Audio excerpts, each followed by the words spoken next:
주님의 사랑으로 문안드립니다. 지난 한 주도 잘 지내셨죠? 네. 오늘 말씀은요, 우리 오직 십자가로 승리하는 삶이라는 제목으로 같이 말씀을 나누려고 합니다. 저를 따라 한번 고백해 보겠습니다. 오직 십자가로 승리하는 삶. 네. 이 말을 다시 얘기하면 기초가 정말 중요하다는 얘기를 하고 싶은 겁니다. 지난주에 이어서 오늘 말씀이 굉장히 중요하기 때문에 제가 지난주에 기초적인 설명을 간단하게 한 번 더 설명을 하면서 말씀을 나누려고 합니다. 이 기초는 정말 중요한데요. 기초는 어디에서 나오냐면 우리가 갖고 있는 이 원리에서부터 나오죠. 우리 교회가 이 새벽 기도가 화요일에서 금요일까지밖에 없는데 이거 우리가 이 얘기를 서로 충분히 나눠야 되는데 하지 않아서 토요일 날 제가 교회 안 나오는데 우리 이동훈 집사님은 나오셨어요. 그래서 새벽에 오셨다가 다시 집으로 돌아가셔서 제가 얼마나 송구했는지 알 수가 없습니다. 우리가 하나님도 하나님의 준비하신 스케줄이 있어요. 그래서 이 스케줄을 우리가 잘 이해하고 그리고 민감하게 반응을 하면 하나님의 때에 하나님이 주시는 놀라운 은혜와 축복이 우리에게 임할 줄 믿습니다. 지난주일에 설명드린 것처럼 골로새는요, 라오디게아와 히에로폴리스 또 이러한 아시아 식민지 국가들과 도시들과 더불어서 로마 제국의 식민지였어요.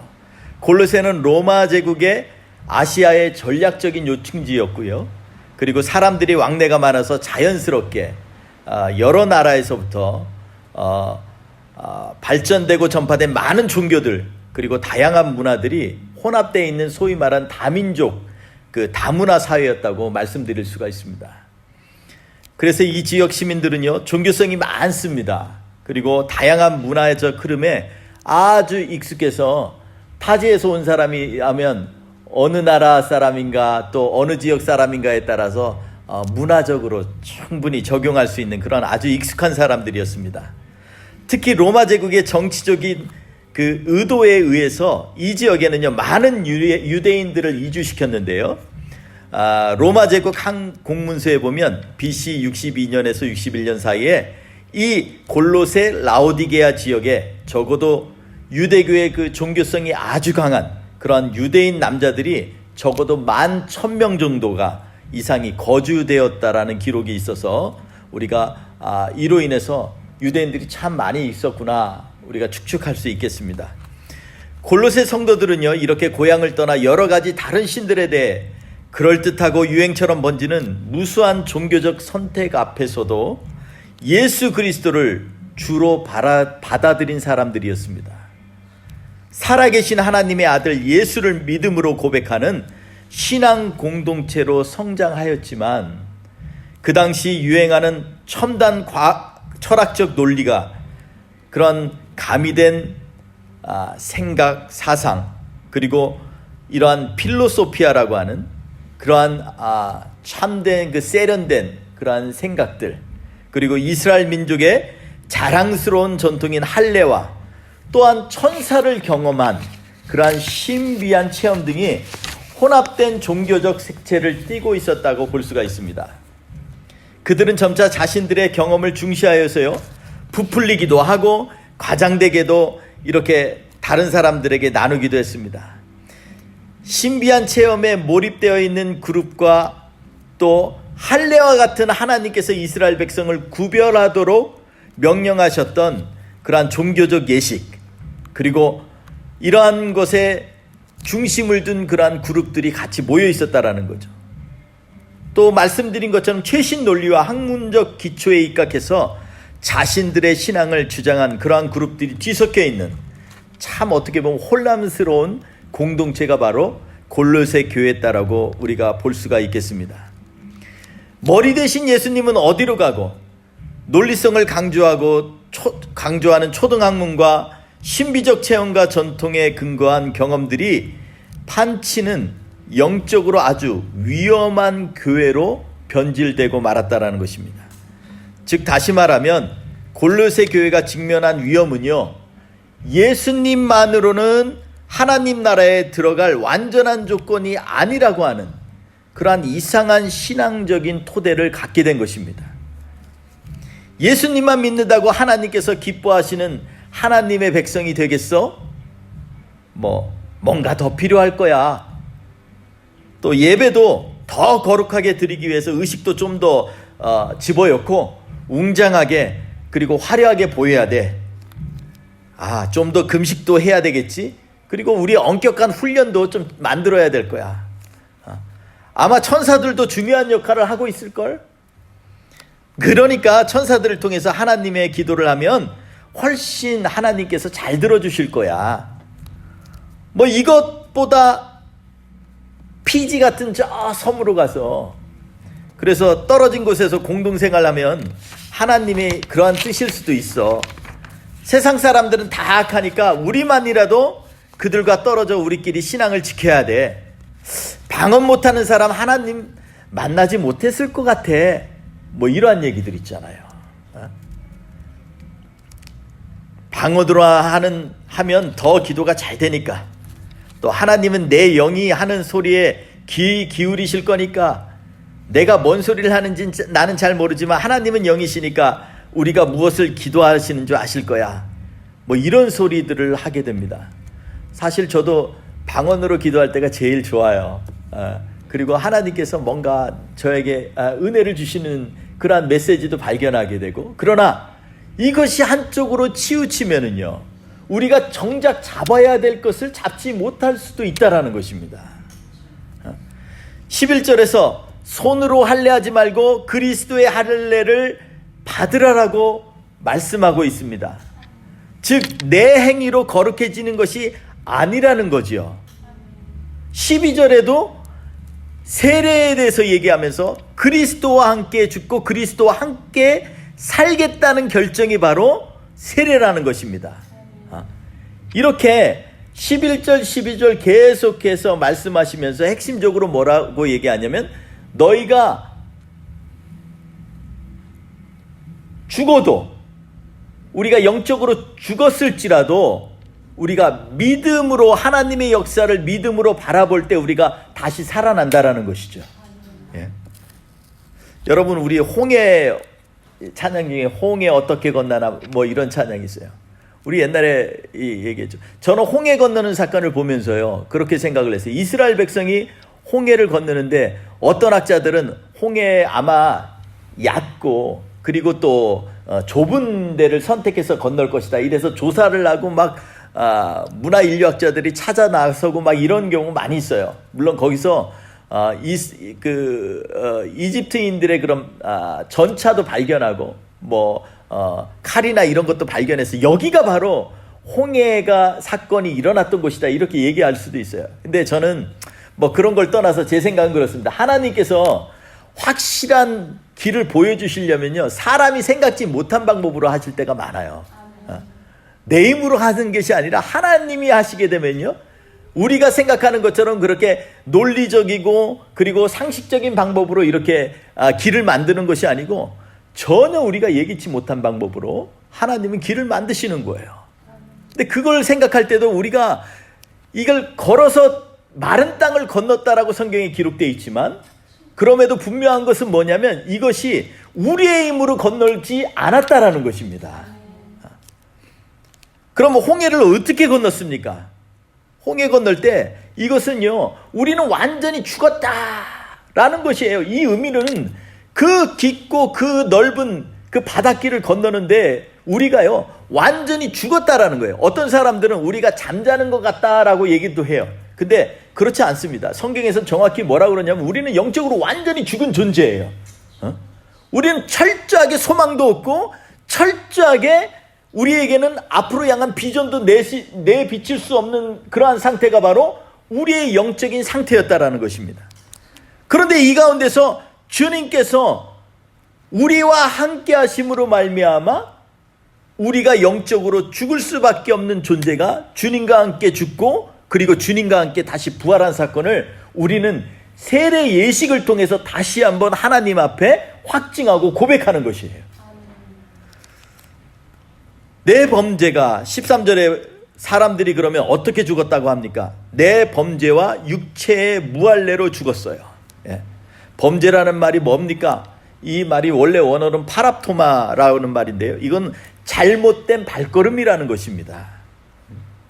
로마서 5장 15절 이하에 보면요, 아담에 대해서 얘기를 하고 나옵니다. 아담의 범죄에 대해서 쫙 얘기를 하고 있는데, 이 5장에 나오는 이 15절까지 이 구절 속에서 7번이나 이 범죄라는 얘기가 나와요. 이 파랍토마라는 말이 나옵니다. 한번 생각해 보세요. 이게 무엇일까? 아마 동산 중앙에 하나님께서 예배해 두신 생명나무와 선악과 나무가 있어요. 그런데 그게 제 생각에는 그냥 바로 옆에 있지는 않았을 거예요. 중앙 쪽에 있는데 아마 경계가 있었겠죠. 그런데 하나님께서 명령하시기를 생명나무 먹지 말라는, 생명나무 과실 먹지 말라는 말은 없어요. 그러니까 계속해서 제가 볼 때는 그거는 먹었다라고 생각이 들어요. 근데 선악을 알게 하는 나무의 과실은 먹지 마라. 이걸 먹으면 너희가 정령 죽으리라 라고 말씀을 하셨어요. 그런데 사탄이 꼬였죠. 뱀이 와서 꼬였습니다. 야, 하나님이 뭐라 그러시니? 그래요. 이거 먹으면 정말로 먹지도 말고 만지지도 말래. 그러니까 자기가 자꾸 과장을 하는 거죠. 만지지도 말래. 그러니까 그러면 근데 왜 그랬을까? 뱀이 또 꼬이죠. 야, 하나님처럼 되는 게 너희가 싫기 때문에 아마 그랬을 거야. 근데 이게 논리적으로 맞습니까? 사실 하나님처럼 되지 않는 건요, 아담도 알았어요. 왜냐하면 아담이 하나님이 만드셨으니까. 그런데 이 아담과 하와가요, 이 얘기가 자꾸 귀에서 너릿너릿 들리는 거예요. 내릿내릿 뇌에 새기듯이 지나가면서 이게 들리기 시작합니다. 그러니까 동산 중앙에 가서 생명나무를 과실을 먹으러 갈 때 되면요, 자꾸 이 눈이 어디로 쏠려요? 선악과 쪽으로 자꾸 쏠리는 거예요. 가는데 자꾸 쏠리는 거예요. 한 번, 두 번 가는데 자꾸 옆에 거슬려. 보다 보니까 발걸음이 어떻게 돼요? 자꾸 지그재그가 되는 거예요. 이게 자꾸 이렇게 지그재그로 가다 보니까 이게 발이 꼬입니다. 이게 춤추면서 스텝을 밟는 것도 아닌데 발이 꼬이기 시작하는 거죠. 그래서 이 얘기는요, 한마디로 말하면 범죄라는 것은요, 자꾸 겹박자로 엇나가는 거예요. 근데 이게 무서운 게요, 딱 아니다 기다 이게 선이 정해져서 내 마음에 확정이 되면요, 이거 별 문제가 아니에요. 그런데 은근히 자꾸 그 말이 들려지면서 자꾸 걸음이 휘청휘청 자꾸 가는 거예요. 그러니까 나중에 각도가 안 맞는 거죠. 그래서 점점 선악과 쪽으로도 이렇게 갔다가 아니지, 그 다음에 가면 길 수도 있는 걸 뭐 이러면서 자꾸 선악과 쪽으로 가게 되는 거죠. 이게 바로 범죄라는 거예요. 이게 마치 좀비를 보세요. 처음에는요, 살아있는 영이었어요. 하나님이 이 코에 생기를 불어넣으시니 사람이 생명이 된지라 그랬잖아요. 그런데 자꾸 딴 길로 가기 시작하는 거예요. 자기의 갖고 있었던 하나님의 말씀이 점점 사라져버리고 이상한 영의 통제를 받기 시작하게 되는 것입니다. 그러다 보니까 나도 모르게 생명나무 과실에서 선악과 나무로 자꾸 가게 되는 거예요. 데들리 워킹이에요. 자꾸 좀비처럼, 시체처럼 자꾸 다른 데로 가게 되는 거예요. 그래서 먹게 되니까 죽게 되는 거예요. 할례는 하나님의 백성으로서 거룩하게 되는 상징적 의미를 갖고 있습니다. 그 다음 절에 보면은 뭐라고 얘기했냐면, 너희가 무할례, 육신의 무할례, 그리고 이 범죄로 말미암아 죽게 되었다라고 얘기를 하고 있습니다. 그러니까 이 할례를 안 한 것은요, 하나님의 백성이 아니라는 영적인 의미와 깊은 관련이 있어요.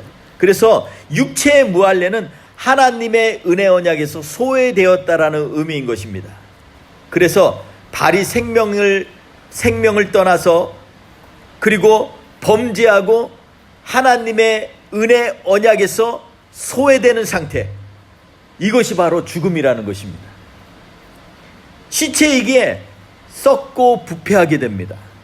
썩고 부패하면 나는 게 뭐예요? 역겨운 냄새가 나는 거예요. 이렇게 사람은 점차적으로 죽어가는 것입니다.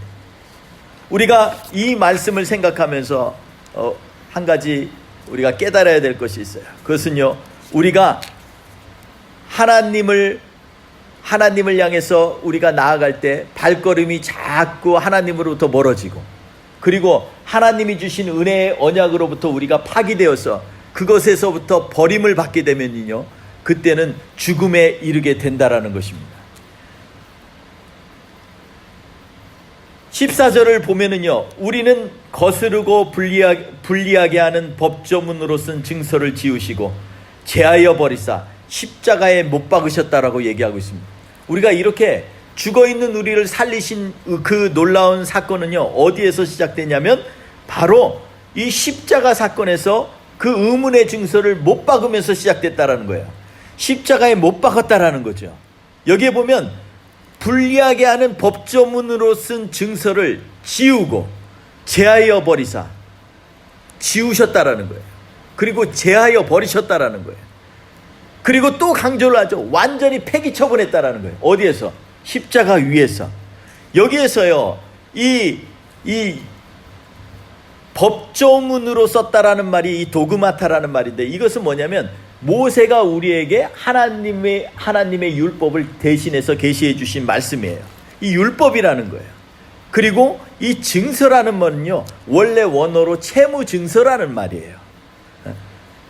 특히 자신의 손으로 쓴 빛의 각서라고 얘기하는 것입니다. 그런데 이 말씀은요, 우리가 성경을 깊이 이해해 보면요, 굉장히 매치되는 게 있어요. 하나님께서 십계명 주실 때 하나님께서 직접 손으로 쓴 돌판을 주셨어요. 그런데 이게 왜 그러냐면, 우리가 하나님으로부터 떠나가는 그 사건들을 보면은요, 하나님께서 그것이 안타까우신 거예요. 그렇기 때문에 이것들을 너희들이 하나님 앞에 언약 백성으로 쓰게 되면 이 문제를 해결할 수 있다는 걸 얘기하시기 위해서 자꾸 우리에게 그것을 갖다 글로 쓰게 만드는 거예요. 그런데 이것을 쓸 때마다 우리의 마음에 행복함이 있는 게 아니고요, 이 율법을 쓰면 쓰고 생각하면 생각할수록 오늘 본문 말씀처럼 완전히 우리가 이 거스르고 불리하게 되는 거예요. 자꾸 마음에 거슬려요. 도둑질하지 마라, 살인하지 말라, 간음하지 말라, 내 이웃의 것을 탐내지 말라, 자꾸 부모를 공경하라, 이 얘기를 들으면요, 자꾸 거슬려요.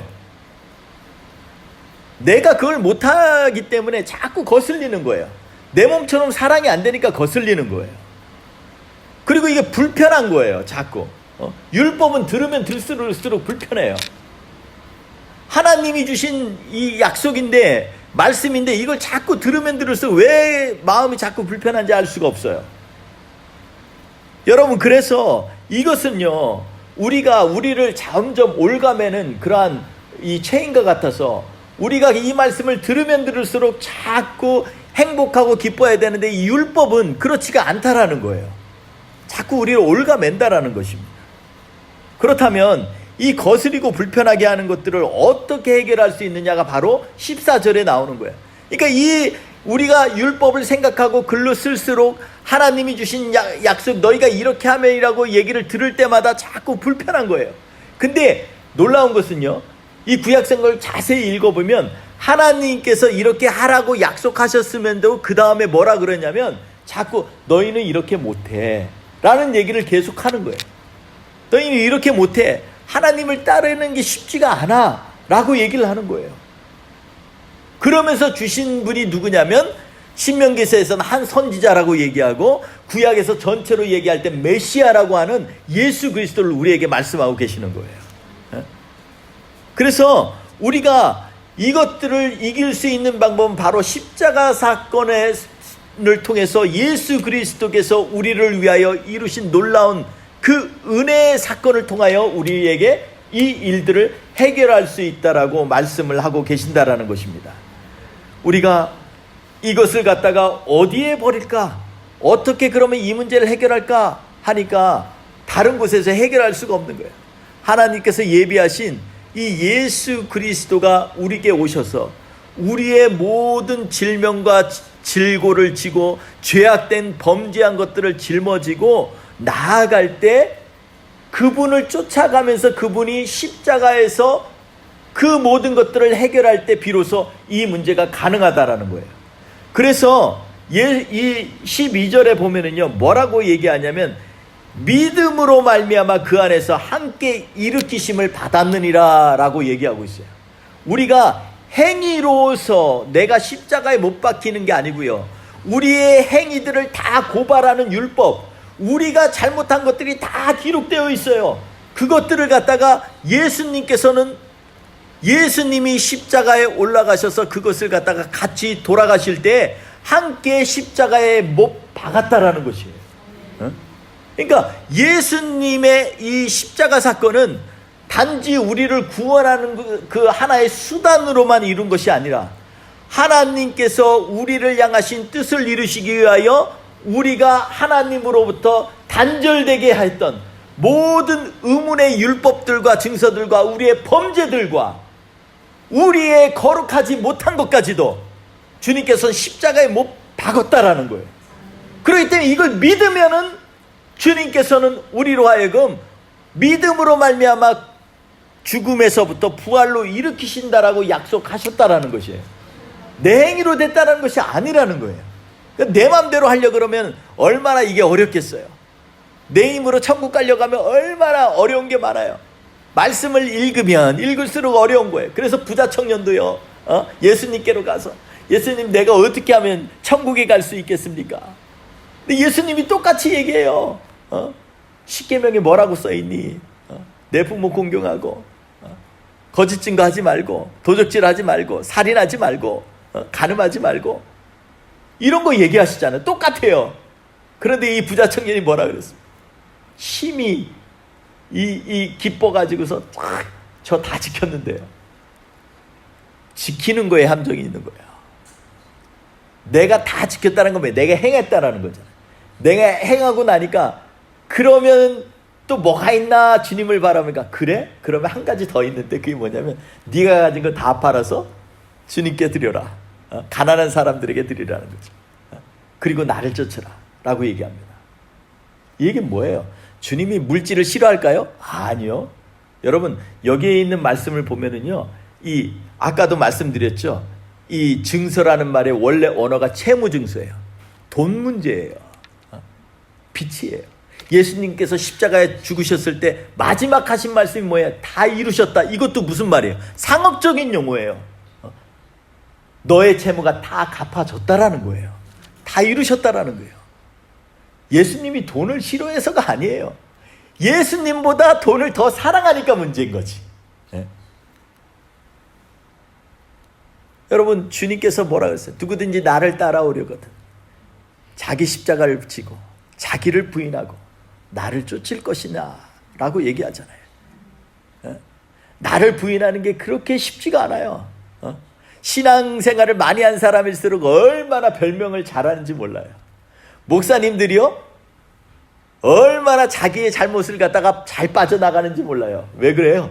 말씀 가지고서 자꾸 자기를 합리화시키는 거예요. 그러니까 자기 부인이 이렇게 쉽지가 않은 거예요. 자기를 내려놓는다는 것처럼 쉽지가 않아요. 교회는 특히 더 그래요. 저는요, 교회가 성도들이 많아지면 제일 기도가 더 해야 되는 이유가 뭐냐면, 우리가 성도님들이 각자 신앙생활했던 자기의 신앙의 바운다리가 있어요. 자기가 했던 신앙적인 체험이 있어요. 골로새 교회하고 똑같아요. 자기가 가진 영적인 체험이 있어요. 자기가 붙잡고 있는 말씀이 있어요. 자기가 여태껏 해왔던, 아침마다 나는 몇 시에 꼭 일어나서 뭘 하고, 이런 게 다 있어요. 그게 나쁘다는 게 아닙니다. 중요한 건 뭐냐면 자기의 신념, 자기의 경험, 이런 것이 예수님보다 앞서서는 안 된다라는 거예요. 모든 성경에 나와 있는 교회들의 무너짐은 바로 어디에서 나왔냐면 여기에서부터 나오는 거예요. 자꾸 하나님께서는 야, 내 아들을 죽여서 너희를 구원했어 라고 얘기하는데, 우리는 자꾸 거기다 뭐를 붙이려고 그래요. 자꾸 주님, 여기다 조금만 제가 더 할까요? 제 헌신이 좀 들어가면 더 멋있지 않을까요? 여러분, 헌신하고 헌금도 많이 하고 삶에 있어서 예수 그리스도의 말씀을 지키고, 이런 것들은 뭐에서 나와 기초해야 되냐면요, 하나님께서 그 아들을 보내셔서 우리를 구원하셨다. 이 간격의 기초에서 자발적으로 나오는 거예요. 여러분, 초신자들한테 교회에서 아무리 여러분 교회 생활 열심히 해야 됩니다, 헌금도 열심히 내야 됩니다, 이러면 다들 어떻게 돼요? 마음에 상처가 돼요. 예수 믿고요, 은혜 받으면요, 헌금하지 마라 그래도 헌금하고, 헌신하지 마라 그래도 헌신하게 되고, 주님의 은혜 받으면요 자발적으로 나오는 거예요. 예수님께서 이 시대의 교회에 원하는 게 무엇일까요? 말씀을 잘 가르쳐 제자 훈련하는 거?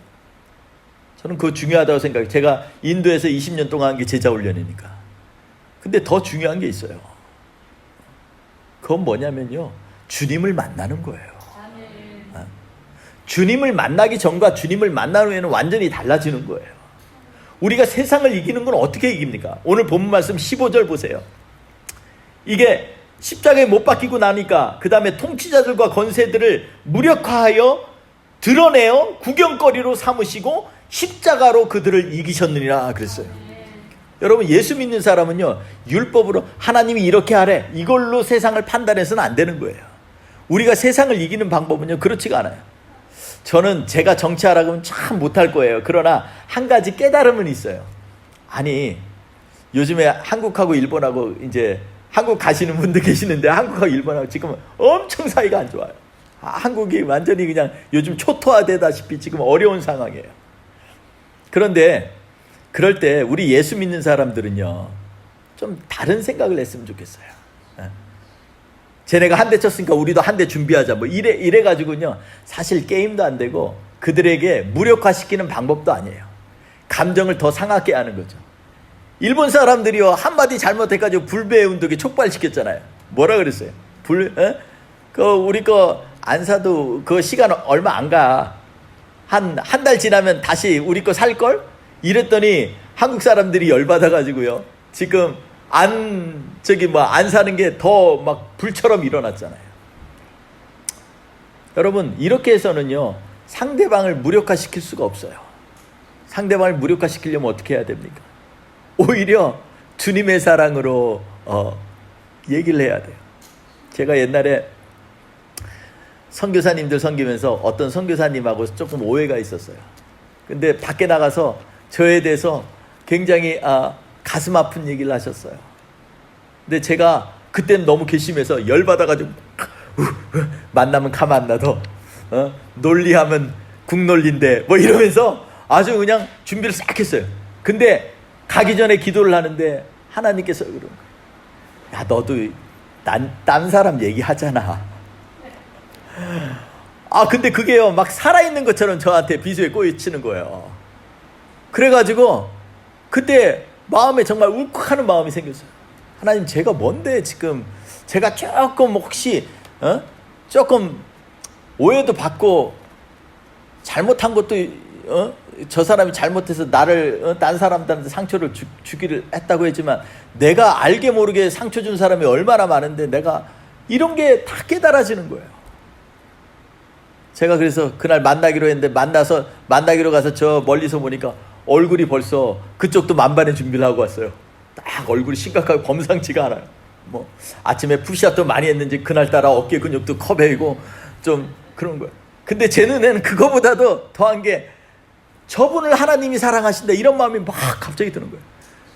그 가자마자 몇 발자국 앞에서부터 제가 환하게 웃으면서 막 달려가서 허그를 했어요. 선교사님 사랑합니다. 그걸로 끝났어요. 완전히 갖고 있었던, 아침에 아마 푹샵했던 그 근육들도 이거 앞에서 완전히 무력화돼요. 주님의 사랑으로 내가 뭔데 또 살다 보면 손해볼 수도 있지. 근데 이 한마디에 그냥 그 선교사님이요, 내 느낌이 딱 알았는데 벌써 살이 떨리는 게 느껴져. 그리고 서로 뭐라고 하는데 서로 훌쩍거리고, 다 큰 남자들이 창피하게. 저는요, 우리가 이 세상을 무력화시키려면, 교회가 세상을 품으려면요, 하나님의 은혜에 기초해야 된다고 생각합니다. 하나님의 은혜 안에 뭐 대단한 신령함이 있어요. 하나님의 아들, 세상을 창조하신 우리 구주 예수님 앞에서 뭐가 그렇게 잘난 게 있어요? 뭐 얼마나 더 신비한 게 있겠냐고요. 신비하면 예수님이 가장 신비했지. 그러니까 이 예수님 안에서 우리가 다시 한번 주님 앞에서 감격하는 것이 우리가 갖고 있는 신령함을 회복하는 것입니다. 그 주님을 선포하는 것이, 내가 주님 앞에 대화하고 주님 앞에 기도하는 것이, 그것이 바로 우리 안에서 가장 신령한 것들로 나오게 하는 그러한 통로인 것이라는 것입니다. 사랑하는 성도 여러분, 그러므로 세상의 권력들을 무력화하고 구경거리 만들고 그리고 그것을 갖다가 불쌍하게 만드는 것은요, 우리가 십자가의 길밖에 없어요. 예수님께서 그 은혜로 우리를 구원하시면서 십자가에 못 박혀가지고 우리가 드라마나 보니까 옷 입고 있지, 옷도 하나도 안 입혔을 거 아니에요. 불쌍하잖아요, 사람들 눈에는. 근데도 주님이 하신 말씀이 뭐예요? 처음으로, 하나님 아버지, 저들이 뭘 하는지 몰라요. 주님, 아버지 용서해 주세요. 저는 이 한마디가요, 이 한마디가 지금까지도 살아 역사에서 이 시대를 바꾸고 사람들의 강팍함을 바꾼다라고 생각을 해요. 우리 뿌리 깊은 교회는요, 이 십자가로 이기는 교회가 돼야 됩니다. 능력으로 이기지 말고, 뭐 백으로 이기지 말고, 백도 없지만 우리가 백은 하나밖에 없잖아요. 우리 주님, 내 뒤에 계시는, 나의 등 뒤에서 나를 지키시는 주, 그죠? 그분 외에 누가 있어요?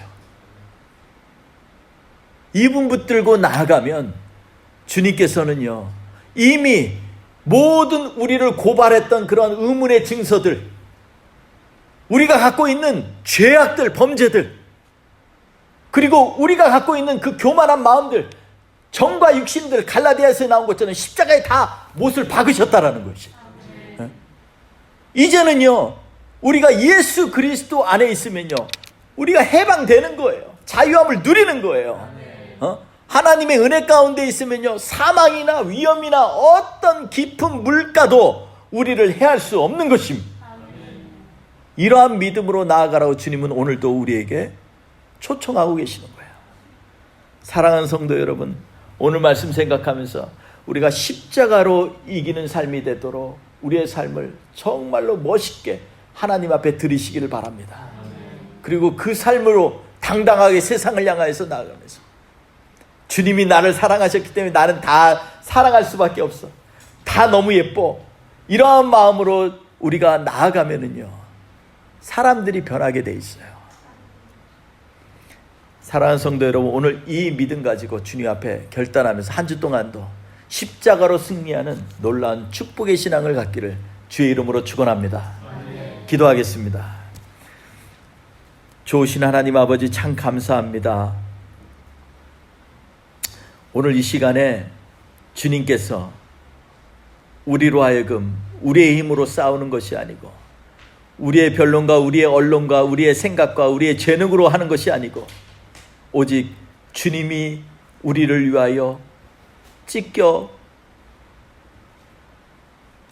상처나고 채찍질당하고 그리고 고난의 가시면류관을 쓰시고 그 수치와 모욕을 당하시면서도 가셔야 했던 그 길, 십자가의 길을 통하여서 우리로 하여금 다시 한번 죽음에서 생명으로 이르게 하시니 참 감사합니다.